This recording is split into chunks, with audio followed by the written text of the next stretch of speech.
Hey everybody, this is Carnivore Ken. Your favorite carnivore. It is April 23rd, 2024. Back for another health, walk, and talk.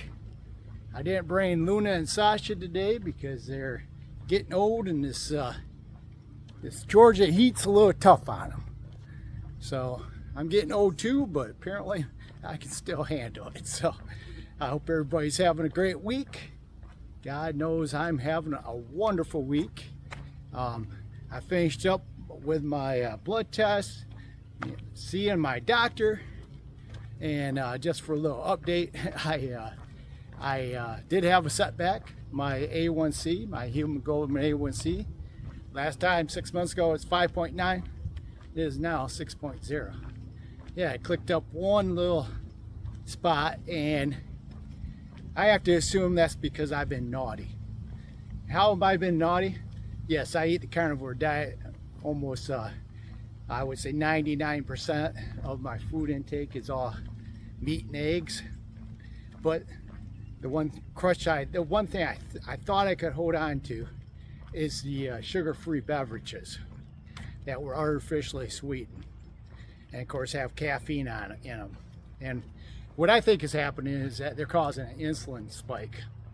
And how do I know this? I knew this before I had my hemoglobin A1C tested, because I got a Keto Mojo. I was checking and I could see it was odd. My sugar, my glucose was coming in a lot higher than I thought it should be. And it's been a while since I've been using the Keto Mojo, but I do like to use it off and on. And I think I just had a feeling that I had been a little bit too naughty. What do I mean by that is I drink black coffee, okay, just a little bit in the morning, but throughout the day I'll have Coke Zeros, I'll have the Celsius, the sugar-free Celsius, the C4s, sugar-free C4s that have that one thing that kind of warms your body.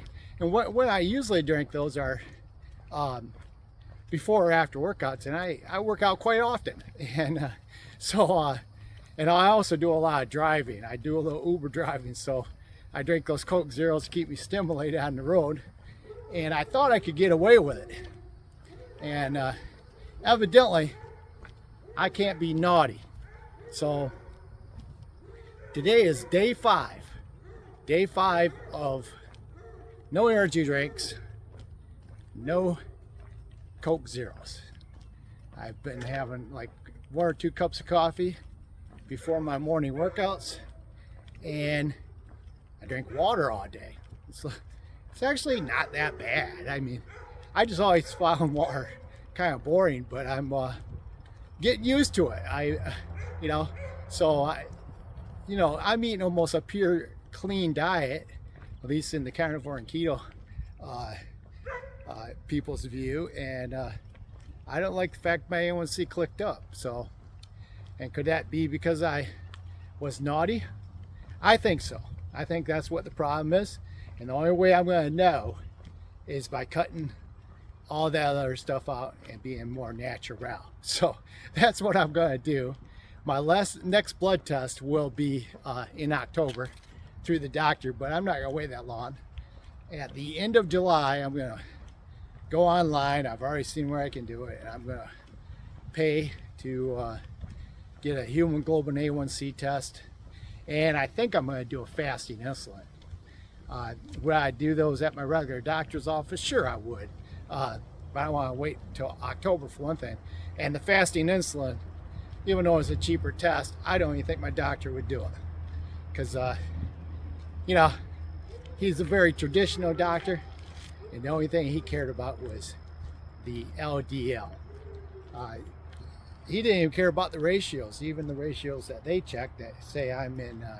My ratios are primo, spot on, and the ones that they do check, what don't they check? They don't check the HDL triglycerides.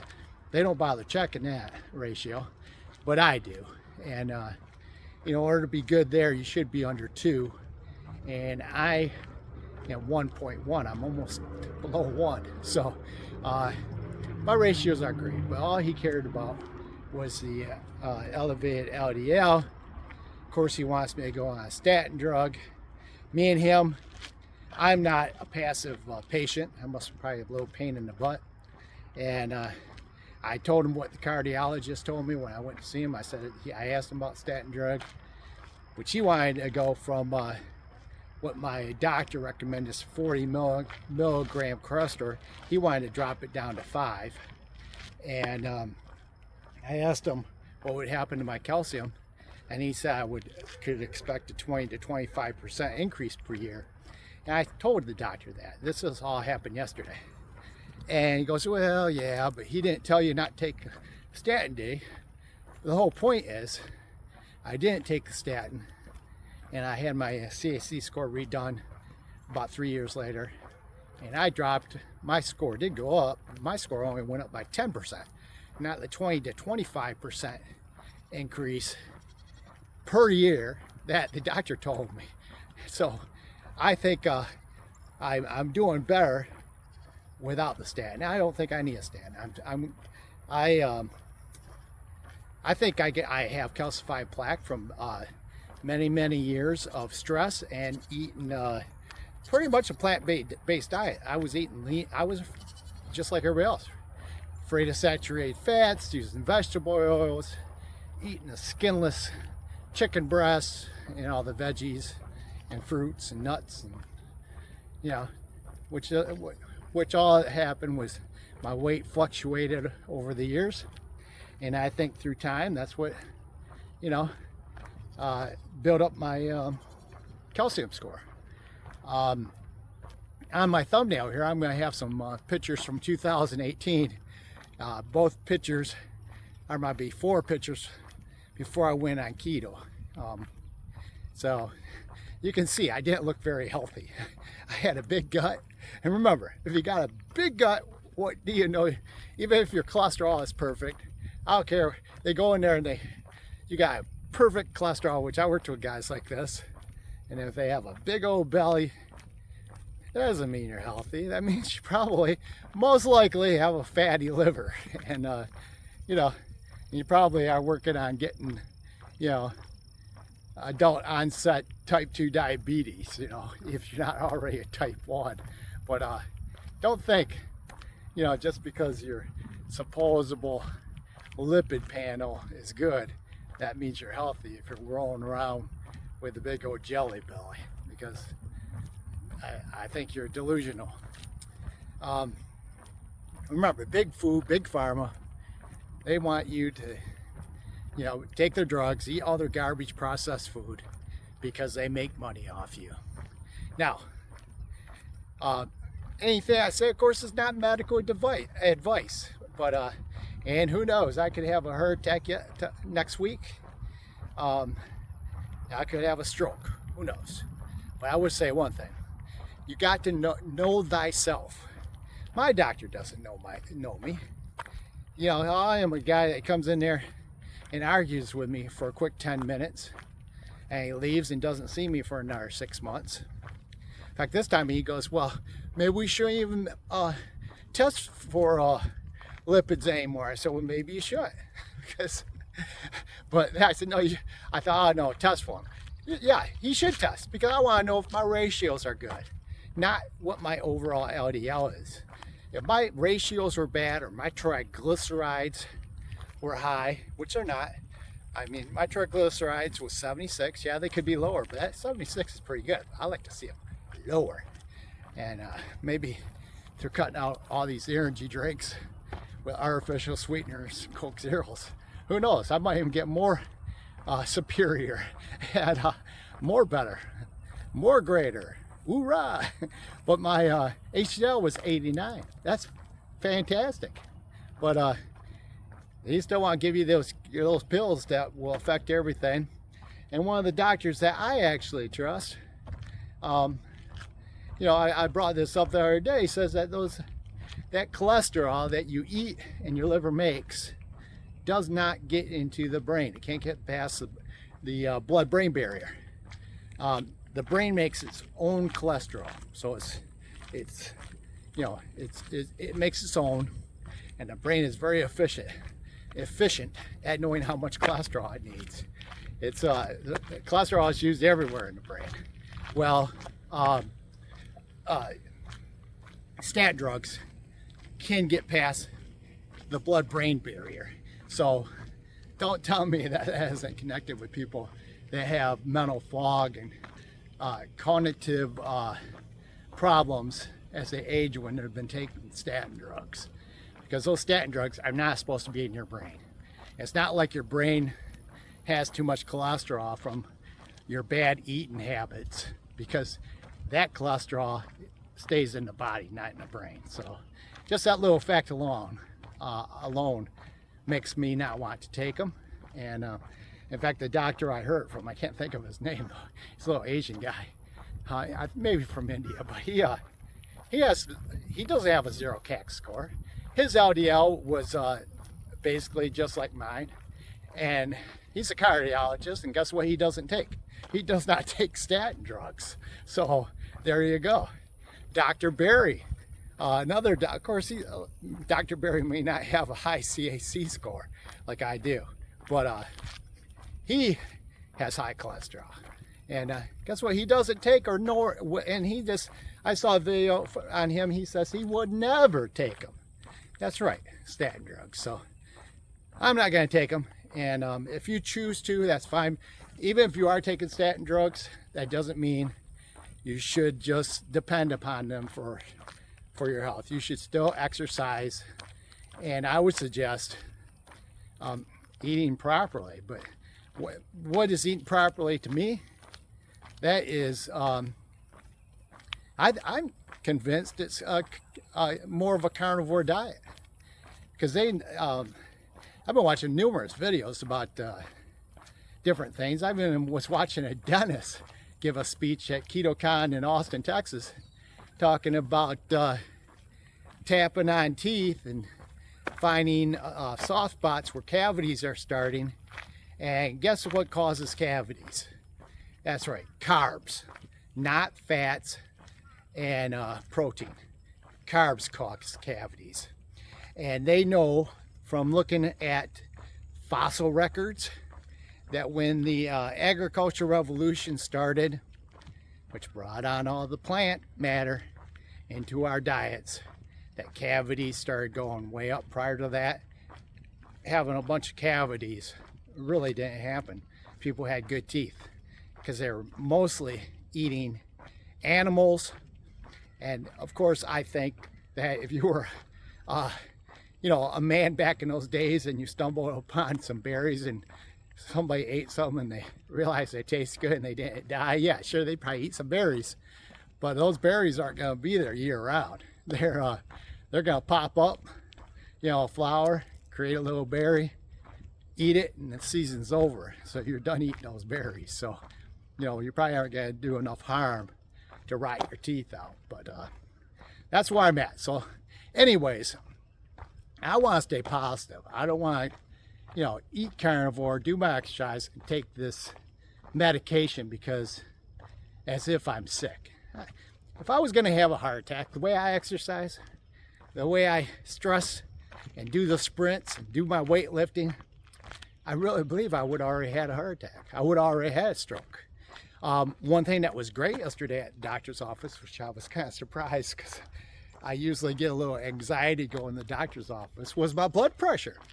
It was 122/74. Now, if I was having some type of clogging and pressure being built up and stress, don't you think my blood pressure would be up a little higher? And I think my blood pressure at times is higher when, once again, I was drinking the energy drinks, the Coke Zeros, and all that, because I'm finding, I know it's only been 5 days, but I'm having a more sense of calmness. I can feel a little more calm. And I think that's because I'm not causing triggers throughout the whole day. The only time that I'm getting an insulin spike now is when I eat my meat and my eggs. And then, not sitting there drinking a Coke Zero or some other drink that I got sitting around because I don't want, I found plain icy water boring, but no. And I feel just more calm. So I think this is going to have a positive impact, just not on my hemoglobin A1C, but I think it's going to help keep that blood pressure down, which it already seems to be doing. I'm not feeling all hyped and, you know, maybe an increase of anxiety, I guess you would say. But you know why I was doing, like I said, some of it was because I work out all the time, and I like to get hyped before my workout so I can have a more powerful workout.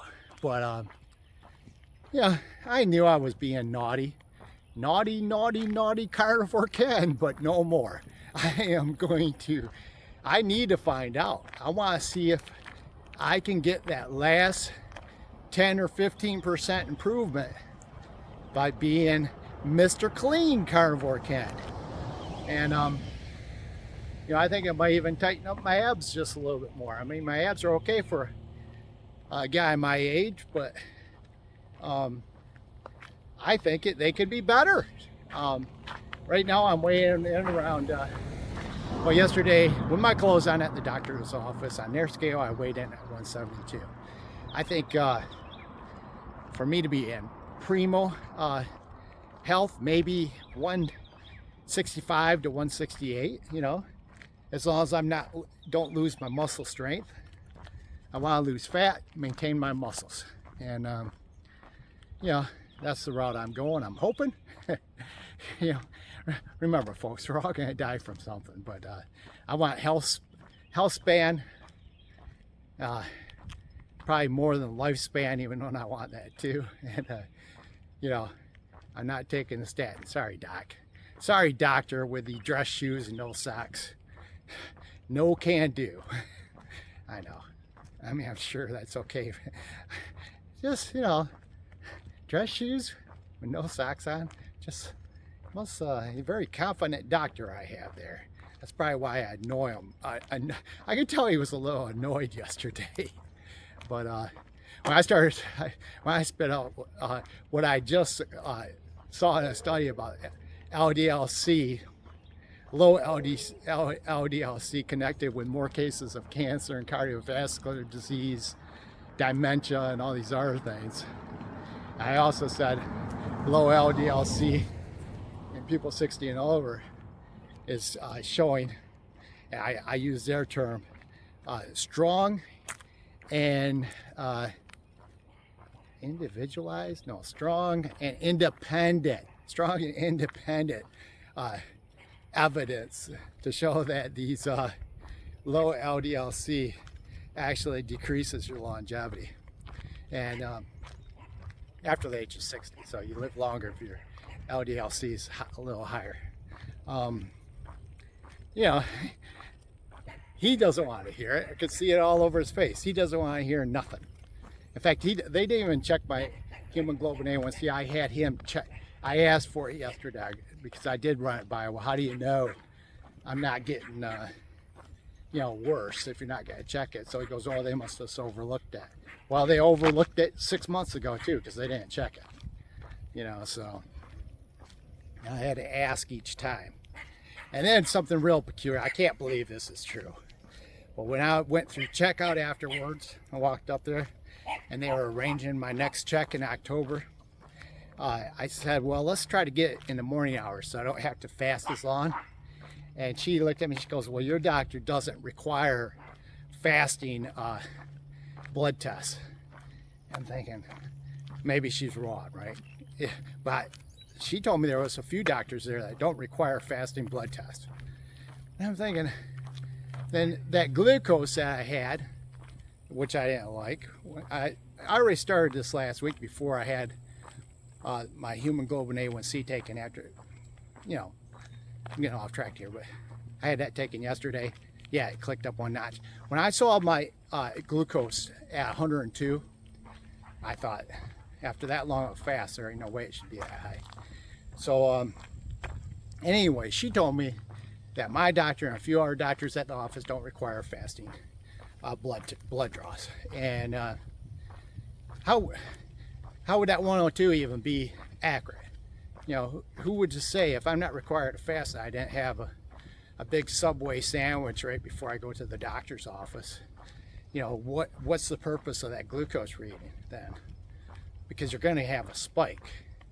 And anyways, I'm still going to fast every time I go in. But I'm going to have to ask him. I can't believe, maybe for certain tests, but for like a general physical blood draw, that you would actually not require fasting, you know.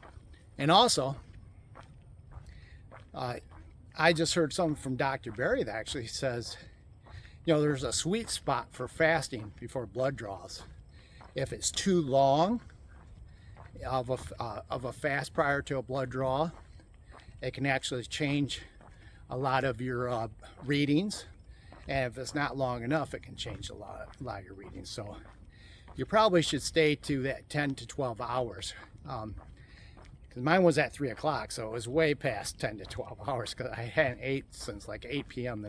the day before. So, you know, just be careful and on making life decisions based on one blood draw. And like I said, you gotta know thyself, right? I know what I do. I know what I do as far as I exercise way more than the normal person because I am retired and I actually enjoy it. And if you enjoy something, you know, you're more likely to do it. I mean, I get almost like a high off it. And that's why carnivore diet is so easy for me to follow, because I enjoy it. It's very sustainable for me. I'm working on 3 years of carnivore and 4 years of keto before that. And I enjoyed all of it because, you know, if you do it right, your weight fluctuations are all done with. And you're not going to lose a bunch of weight, regain it again, lose a bunch of weight, and regain it again. Carnivore way of eating to me is tasty and enjoyable. Anyways, just want to get on here, let everybody know I'm not perfect, but we're striving to do better, right? And I hope you strive to do better. Awesome. All right. So stay motivated till you hear from me again. Stay dedicated till you hear from me again. Have a beautiful day. Carnivore Ken out.